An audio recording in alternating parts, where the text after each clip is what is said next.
जी, जय श्री कृष्णा। राधे राधे दोस्तों। आज देवशयनी एकादशी है और आज एकादशी का व्रत है।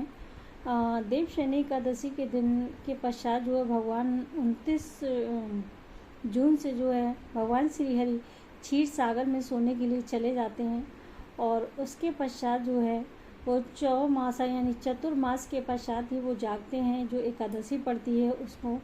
और तब तक कहा जाता है कि कोई भी शुभ या मांगलिक कार्य जो है नहीं करती, क्योंकि भगवान जो है अपना निवास धाम छोड़ करके क्षीर सागर में सोने के लिए चले जाते हैं, शयन के लिए चले जाते हैं। इस समय बहुत सारे ऐसे नियम या पालन हैं जो भक्तगण हैं, जो जिनकी आस्था है, उन्हें इन चौमासों में करना चाहिए। बहुत सारे ऐसे आचार विचार नियम हैं जिनका पालन करना चाहिए, जिससे जो है एक अपनेपन की या देवत्व की जो भावना रहती है, जिसके तहत जो है हम भगवान श्री हरि की भक्ति कर पाएँ या उनके नियमों का पालन कर पाएँ। तो इसके तहत जो है हमें कुछ नियमों का पालन करना चाहिए। जैसे कि हम कह सकते हैं ये चौमासा 29 जुलाई से स्टार्ट हो रहे हैं, जून से, और मेन रूप से 3 जुलाई यानी जब से पूर्णमासी है, वैशाख मास की पूर्णमासी है, तब से जो है स्टार्ट हो रहे हैं।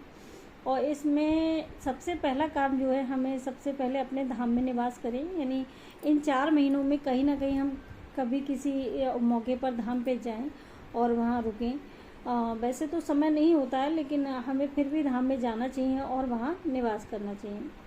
फिर है व्यक्ति को सबसे पहले मुहूर्त में उठना चाहिए और ब्रह्म मुहूर्त में उठ करके चैंटिंग करनी चाहिए, जो भगवान श्री हरि या विष्णु की होती है। चैंटिंग करे, ध्यान करे, जाप करे उनका।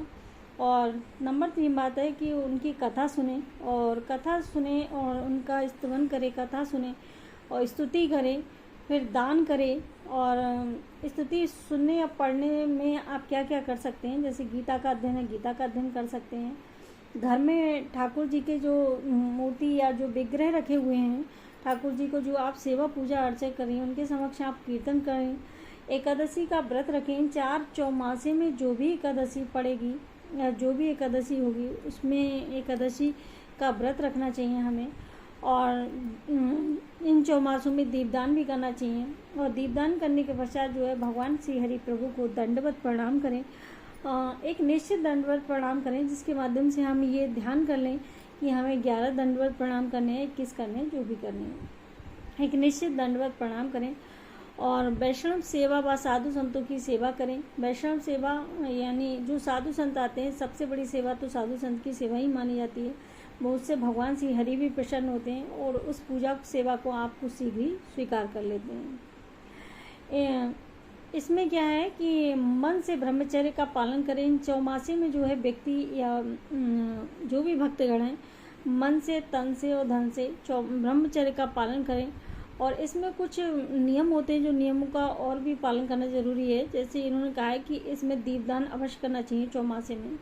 और पलाश के जो पत्ता होता है, पलाश के पत्ता, उस पर भोजन करना चाहिए और पलाश के पत्ते पर भोजन करते हुए ही चौमासे व्यतीत करे और व्रत करे।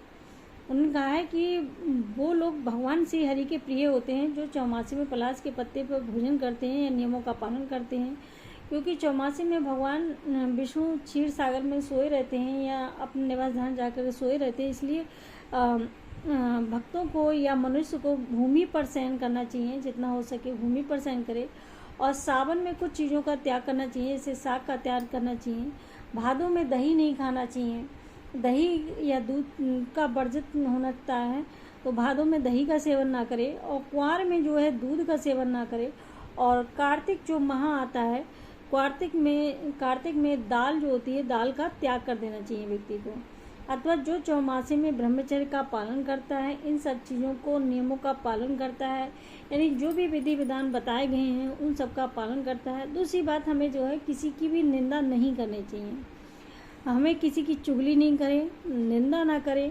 और इन 4 महीनों में जो कुछ भी ये नियम पालन बताए गए हैं, इनमें से जो भी हो पाए उनका पालन करें।